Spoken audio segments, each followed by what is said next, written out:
Loggers can't believe what they find in the middle of a tree.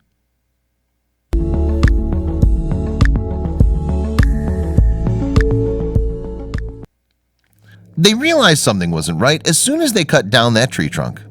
Unlike most chestnut tree trunks, this piece was light and hollow on the inside.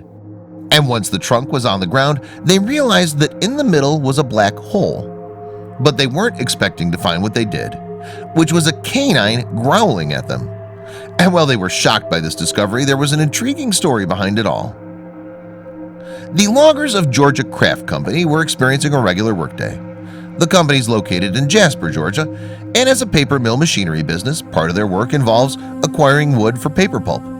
So one day in the year 1980, the loggers went out to a nearby forest to cut some trees. Little did they know that there was a secret hidden inside a tree that they were about to uncover.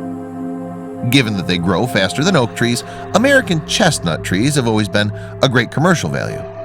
In fact, surviving specimens remain throughout the eastern North American regions like Nova Scotia, New Hampshire, Alabama, Georgia, and Tennessee, despite a fungal infection that nearly made the species of trees extinct in the early 20th century.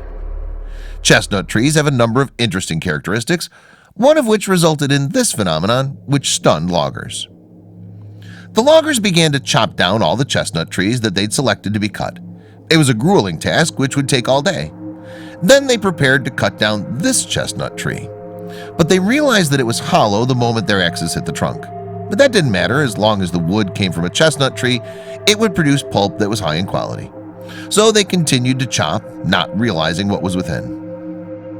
Once the tree trunk came down, the loggers prepared to start cutting it into logs so that they could place it in their truck. But then they saw something that caught their eye. Inside the hollowed-out trunk was something that was preventing the light from passing through. The loggers took a closer look and then they jumped back in shock and fear. Inside the trunk was a beast who was looking straight at them. The mysterious creature was surprisingly a dog.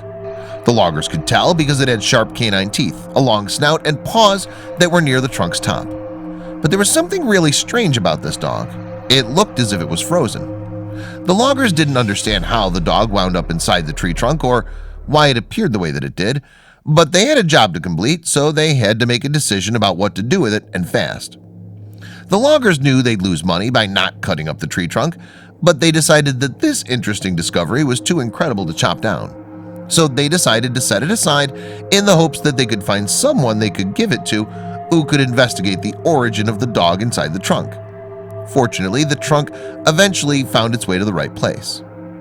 A year after the loggers discovered the dog inside the chestnut tree trunk, the Southern Forest World opened in 1981. The museum dedicated itself to the southeastern United States industry of forestry, which included wood production in colonial America to modern tree farming techniques.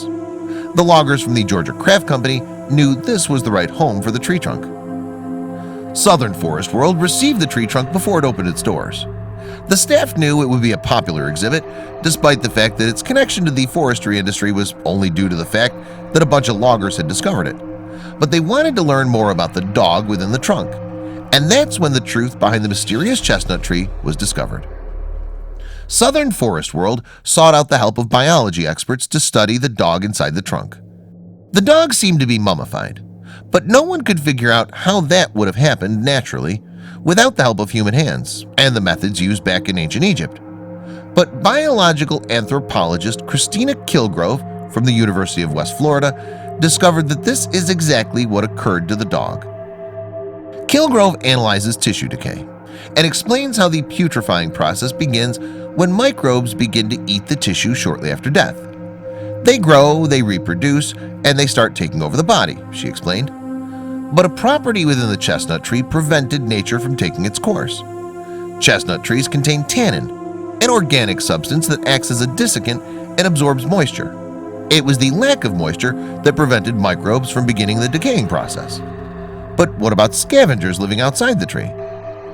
When microbes begin to consume a deceased body, natural predators are lured to the smell and arrive to turn the body into a meal. But the chestnut tree prevented this from happening to the dog. In fact, it blew the air up through the hollow trunk like a chimney, which prevented other animals from smelling it. Anything that would eat dead flesh would never know he was in the tree, explained Bertha Sue Dixon, Southern Forest World's director. But one question about this mystery remained.